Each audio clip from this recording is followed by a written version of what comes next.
Hello दोस्तों, स्वागत है एक बार फिर से आपका मेरे चैनल पे लीगल न्यूज 127 पे।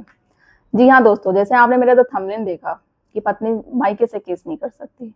भी मेंटेनेंस का क्या मैं कहूँगी, कोई सा भी नहीं कर सकती। वैसे पहले मैंने इससे वीडियो बना रखी है, आपने अगर नहीं देखी हुई तो जाके बताइएगा। इसमें थोड़ा मैं डिटेल्स में बात करूंगी एक बार फिर, और जिन लोगों ने नहीं देखा उनको भी हेल्प करेगी। और चैनल पे नए जुड़े हैं आप मेरे, तो चैनल को लाइक करना, शेयर करना, सब्सक्राइब करना बिल्कुल ना भूलिए। साथ ही बेल आइकन दबा दीजिए ताकि आपको टाइम टाइम से मेरी वीडियो की नोटिफिकेशन सबसे पहले मिलती रहे। होता क्या है ना, देखो, एक 125 का जो एक सीआरपी का केस होता है, जो जिसपे पत्नियां आमतौर पे केस लगाती है। और मैंने हमेशा कहा है, ये मतलब एक जो केस है सीआरपीसी का 125, जिसे मेंटेनेंस के लिए केस लगाया जाता है, ये किसी कानून, किसी लॉ, किसी किताब में नहीं लिखा कि सिर्फ पत्नियों के लिए या बहुओं के लिए होता है घर की। कोई भी लगा सकता है, इसमें लिंग का भेदभाव नहीं है।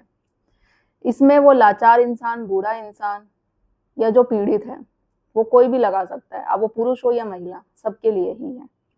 तो इस पे मोस्टली जो पत्नियां रिएक्ट करती है, सिर्फ पत्नियों के लिए, बहुओं के लिए इसका फायदा उठाया जाए, तो ऐसा नहीं है। अगर आपके साथ भी, आप अगर मेंटेनेंस लेना चाहते हैं तो आप भी अपनी पत्नी पे कर सकते हैं ये केस। लिंग भेदभाव बिल्कुल नहीं है। अगर इसको डिटेल से, डेप्थ से पढ़ा जाए ना, इस केस को अच्छे से, केस को लड़ा जाए, तो इतनी आसानी से कोई ये नहीं है कि मेंटेनेंस पत्नी को दिला देगी। आमतौर पे कहा जाता है नहीं भाई, पत्नियों को चाहे कुछ भी कर लो। अब में से कुछ लोग होंगे जो कमेंट करते हैं कि मेंटेनेंस देना ही पड़ता है। तो क्यों देना पड़ता है? अगर आपके पास पैसे हैं भाई ज्यादा, तो आप बिल्कुल दो, आपको कोई देने से नहीं रोक सकता। आपने एक अपना माइंडसेट ही बना लिया है कि देना पड़ेगा ही, क्योंकि आप लड़ना नहीं चाहते। आप चाहते हो जैसे जैसे मर्जी करके छुटकारा मिल जाए, पैसे देना है बस, बीवी साथ छोड़ दे। तो गारंटी है कि आपकी बीवी पीछा छोड़ देगी फिर वो, कि फिर से पैसे की डिमांड नहीं करेगी या फिर कोई एक नया केस नहीं करेगी। आप लड़ना नहीं चाहते, आप पहले ही आप हार मान जाते हो, अपने हाथ खड़े कर देते हो, नहीं मुझसे नहीं होगा। इसलिए आपने ये बना लिया कि मेंटेनेंस तो देना ही पड़ेगा। वो या एक, मान लो, जो पीछे से चली चली आ रही है परंपरा जिसे हम कहते हैं, जो अब ये अभी आज की जो सदी है ना, 2025 चल रहा है, नई सदी, आने वाले टाइम में 2026 चल जाएगा। बहुत सारे कानून, बहुत सारे लॉ ऐसे चेंज हो चुके हैं, बहुत judgement, guidelines high court, supreme court के आ चुकी है। तो उसके अकॉर्डिंग चलो। मैं हूँ, मेरे से और भी लोग हैं यूट्यूबर जो वीडियो बनाते हैं, आप लोगों तो शेयर करते हैं डिटेल्स, कि मेंटेनेंस ना देने के बहुत सारे कारण है, बहुत रीजन है। बहुत सारी वीडियो मैंने बना रखी है, आप मेरे चैनल पे जाके देखो। हर एक रोज मैं एक नया नया तरीका, एक प्रैक्टिकल चीजें आपको बताती हूँ, नए तरीके, नए कानून, कि आप किस तरीके से बच सकते हैं। अब मैं बात करती हूँ कि मेंटेनेंस का केस, देखो, पत्नी मायके से नहीं लगा सकती, साथ ही साथ कोई भी केस नहीं लगा सकती। उसको प्रूव करना पड़ेगा 125 सीआरपीसी। और जो एक इसका जो, अब बोलो, 125 का बाप जो बोलते हैं, 126 क्लोज 1 में मेंशन है कि पत्नी जहां रहती है वो केस कर देती है मायके में जाके बैठ के, कि भाई उसके साथ घरेलू हिंसा हुई है, वो पीड़ित है, डीवी का केस कर देगी, 498 कर देगी, यहाँ तक मेंटेनेंस कर देगी। तो उसको प्रूव करना पड़ेगा, अगर वो कर रही है जो भी मेंटेनेंस का कोई भी केस कर रही है, तो क्या उसके साथ पति उसके साथ क्या उसके मायके में रहता था? क्योंकि मोस्टली पत्नियां जो केस करती है मायके में जाने की बात ही करती है। तो उसको मैं प्रूव करना पड़ेगा, साबित करना पड़ेगा। क्या जब वो केस कर रही है, उसके पास साथ जो अत्याचार हुआ, अन्याय हुआ, उसको मारा गया, टॉर्चर किया गया, ए टू जेड कोई भी रीजन है जो वो अपने एलिगेशन में, अपनी पिटिशन में लिखवा रही है, तो क्या उस समय पति उसके साथ रहता था वहां पे? तो नहीं रहता था। वो उसको साबित करना पड़ेगा। तो वो वहां से केस क्यों कर रही है? केस तो जहां वो रहती है, उसका ससुराल है, या जहां आप उसको लेके रहते थे, वहां से भी कर सकती थी। क्या मकसद होता है पत्नी का मायके ही से केस करना? क्योंकि वो आपको परेशान करना चाहती है। वहां पे जो उसका दबदबा होता है, रुतबा होता है मायके के साइड की, उसके सपोर्टेड पर्सन है या उसके फादर के जान पहचान है, कोई भी है, तो वहां से और दूसरे शहर से आपको दूसरे शहर बुलाना, परेशान कर देना, पूरी तरीके से टॉर्चर करना, मानसिक और फिजिकली, कि आप परेशान हो जाए, और जो उसकी डिमांड है, जैसा वो चाहती है, अब वो मान जाओ, वो देने के लिए रेडी हो जाओ। क्योंकि वो, या फिर दूसरा रीजन, इनडायरेक्टली देखो, वो तो घर बसाना चाहती नहीं है, मेन रीजन है कि आपसे वो पैसे लेना।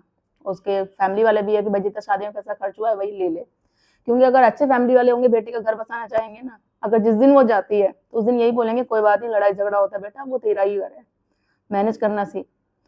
बट क्या करते हैं आज की डेट में, कि भाई मैं ऐसे ऐसे आ गई पापा, मम्मी में आ गई, तो कोई बात नहीं, क्या क्या उसने ऐसे किया, ये नहीं पूछेंगे कॉल करके कि तुरंत, कि हाँ भाई दमा तुमने ऐसा क्यों किया है, क्या किया बेटी के साथ। बोलेंगे सीधा पुलिस स्टेशन कंप्लेंट मार देंगे कि ऐसे ऐसे मेरी बेटी को परेशान किया गया। अगर उनसे पूछा जाए क्या तुमने कॉल करने की कोशिश की, बात करने की कोशिश की, नहीं, बेटी जो बोल रही सच बोल रही है। क्यों भाई, तुम्हारे पास क्या वहां से ससुराल से बेटी की और तुम्हारे घर पे मायके में लाइव टेलीकास्ट चलता है कि जो बेटी बोल रही सही बोल रही, वो तुम लाइव बिल्कुल टेलीकास्ट देख रहे हो। जो उसने बोला, कौन विटनेस रहता है? पत्नी के आमतौर पे उसके मायके वाले ही रहते हैं, ज्यादा फ्रेंड सर्कल हो जाएंगे। तो फ्रेंड सर्कल की तो गवाही वैसे ही नहीं मानी जाएगी, और माँ बाप की भी क्यों मानी जाएगी, क्योंकि वो तो उस समय वहां मौजूद नहीं थे। कहेंगे कि हमने बेटी ने बताई, हाँ मायके आके, क्या मायके में हुआ है, उसको मारा गया मायके में आके, या वहां से सीधा टेलीकास्ट चल रहा था कि आपने देख लिया, लाइव शो देख लिया। तो विटनेस गवाही तो ऐसी नहीं मानी जाएगी। तो वो घर बसाने नहीं चाहते। मुझे ये समझ में नहीं आता शादियां करते क्यों है।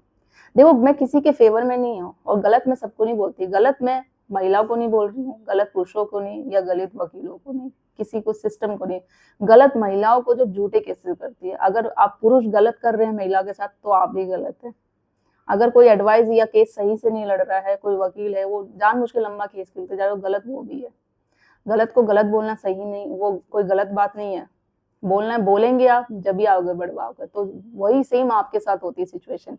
आपके साथ गलत हो रहा है, आप मानोगे नहीं, उसको एक्सेप्ट नहीं करना है, उससे लड़ना नहीं है, पीछे भागते हो केस छोड़ के।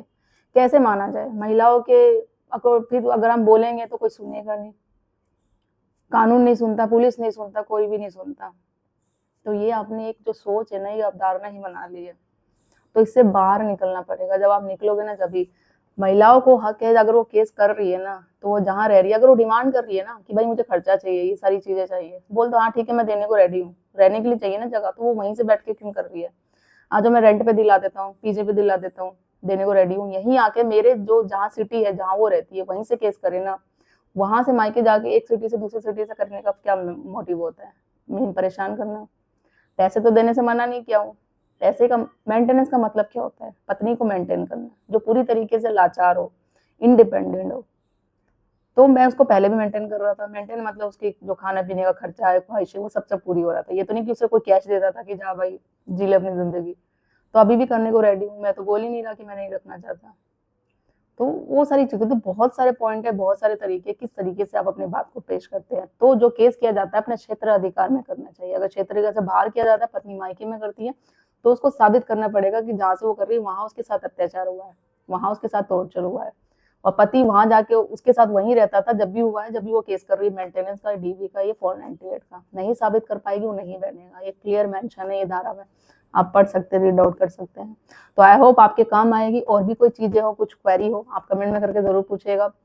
डिटेल्स में जाने के लिए पूरा मैं एक आपसे रिक्वेस्ट करना चाहूंगी। कुछ लोग है ना बहुत लंबा सारा डिस्कशन दे देते हैं। मैंने इससे पहले भी बताया था, जो इतनी लंबी स्टोरी पूरी केस की आप बता देते हो ना, देखो सच में बताऊं इतना टाइम नहीं होता है डिटेल्स में पढ़ने का। और फिर मैं उसमें आपको एक मैसेज के थ्रू क्या सोल्यूशन बताऊंगी।